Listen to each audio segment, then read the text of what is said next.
Okay, today we are looking at extract from the Prelude, or the Prelude, depending how posh you are.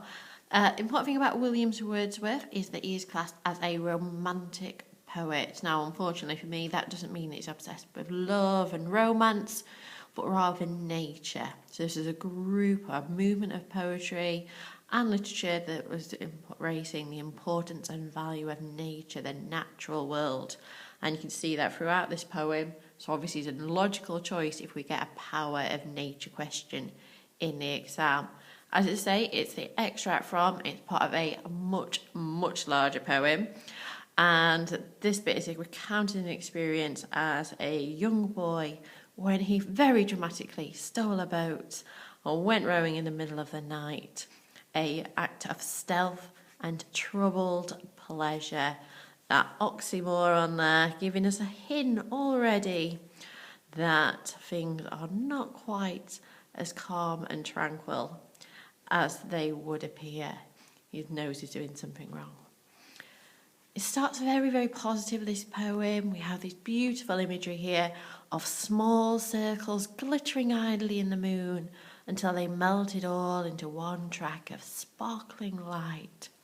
So these adjectives here, verb here, glittering, and this adjective sparkling, really add to that sense of beauty and majesty of the nature. So I've got that sense of light and beauty. And he particularly feels that he is at one with this place. He is part of nature. This is most evident when he uses this simile. My boat went heaving through the water like a swan. So that simile choice there, he is implying that he is at one with nature. He is as graceful as a swan. However, there is a hint there in this verb heaving that maybe it's not quite as natural as he first thinks. Heaving suggests a lot of effort and power, whereas swan is kind of almost effortlessly graceful. And so that juxtaposition there gives us an early hint that nature is perhaps more powerful than he is.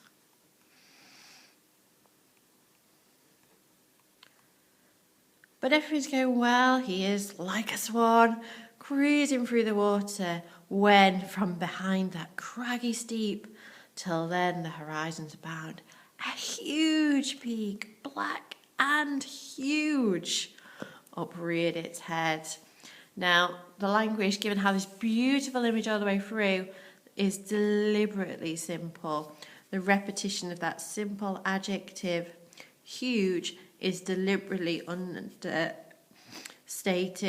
It shows just how utterly overwhelmed this boy is by what he sees. And of course, black is very negative imagery.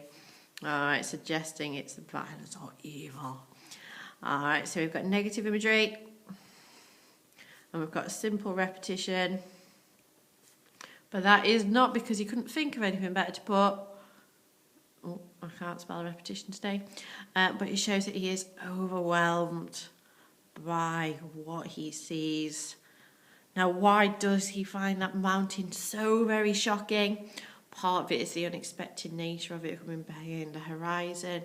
But part of it is just its hugeness reminds him of his tiny little place in the world. Man, when compared to nature and the vastness of it, is very insignificant. And that's a big lesson for this young boy. We can see his kind of desperation there to prove himself. I struck and struck again. And growing still in nature, the grim shape towered up between me and the stars. Now for me, if we're going to want to say something clever about this poem, I really like this line because we can say the stars are almost a symbol of his aspirations, his power.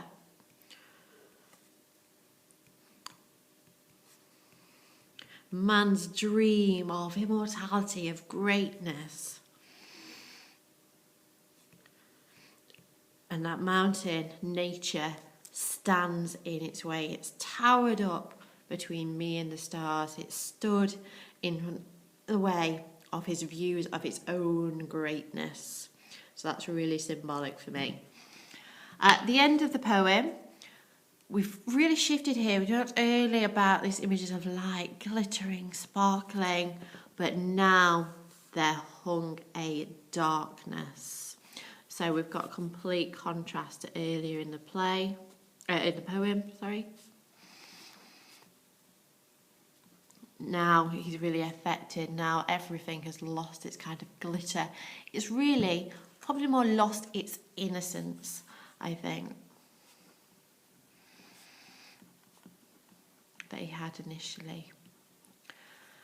And we look here, no familiar shapes remained, no pleasant images of trees, of sea or sky, no colours of green fields. So we've got this anaphora here, no, no, no, which emphasises the destruction of all things beautiful that have gone from his mind. He can just haunted by the horror of that huge mountain and the end of his dreams of greatness.